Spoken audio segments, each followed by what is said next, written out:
For all the issues in the 2013 election, the war in Iraq should be an issue addressed by the candidates. It's been an issue for many years, and it all started with 9/11 attack.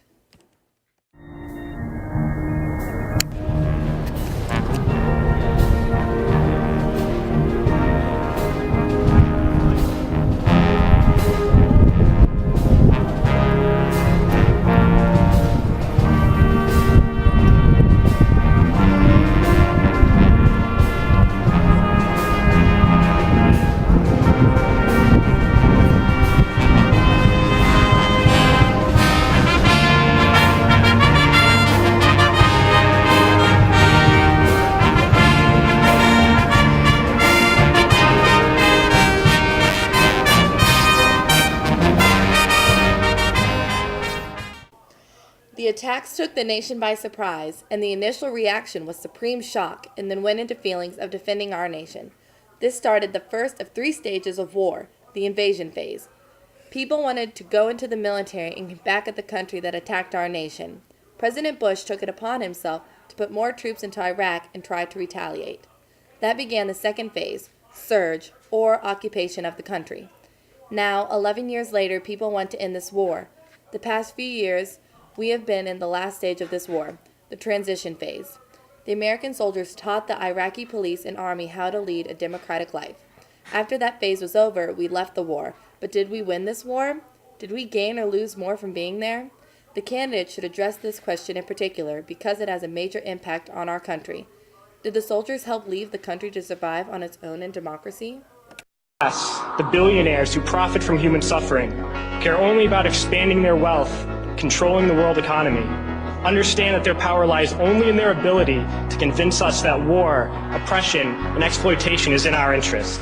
They understand that their wealth is dependent on their ability to convince the working class to die to control the market of another country.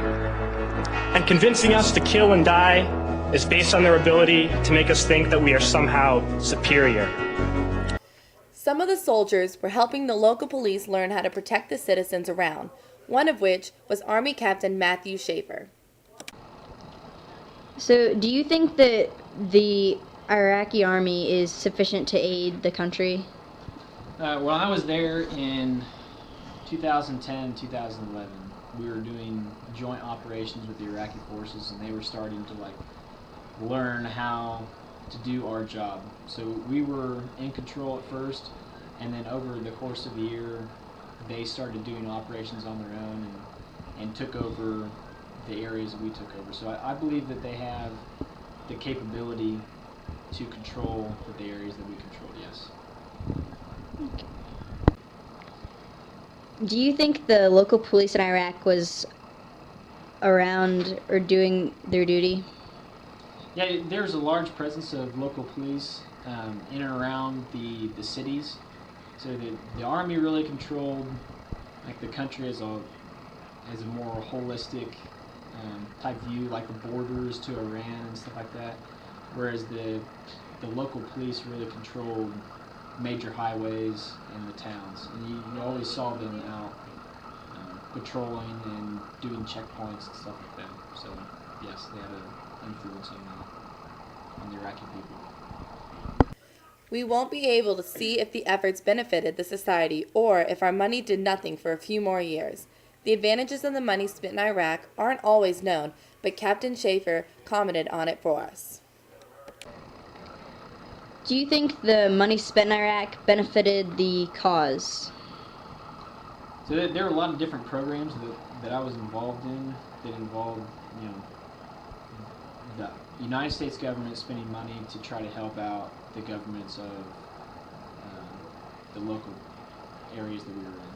So we did micro grants for local businessmen, and we did large projects to build up the infrastructure. So we tried to frame it in a way that the local government or local leaders would get credit for the money that we spent. So do I believe that the total money, or the total amount of money really translated to a victory? No. But I do believe that the things that we paid for will benefit the people in years to come. In 10 years' time, Iraq will most likely fall into a democracy or dictatorship. It all matters on how the country responds to their new national government. Captain Schaefer commented on this change of attitude over time towards the public opinion. When you were in Iraq, do you feel the people's opinion was starting to accept the new government? The people's opinion, like overall, to the national government was not as strong as their loyalty to the local government. I feel like the governors and mayors of the smaller towns and provinces probably had a lot more control than the national government had. So, just based on the proximity and the amount of benefits that the local government gave the people, it was more of a direct relationship. So, I think that the national government is still weak at this point and still needs time to grow. Over the last few months, the final work of leaving Iraq has been done. Dozens of bases with American names that house thousands of American troops have been closed down or turned over to the Iraqis. Even though this war is over, the presidential election should have reflected the efforts put into this war to show a change or lack thereof. The country should look back and never forget the lengths that people will go to keep our country safe from harm.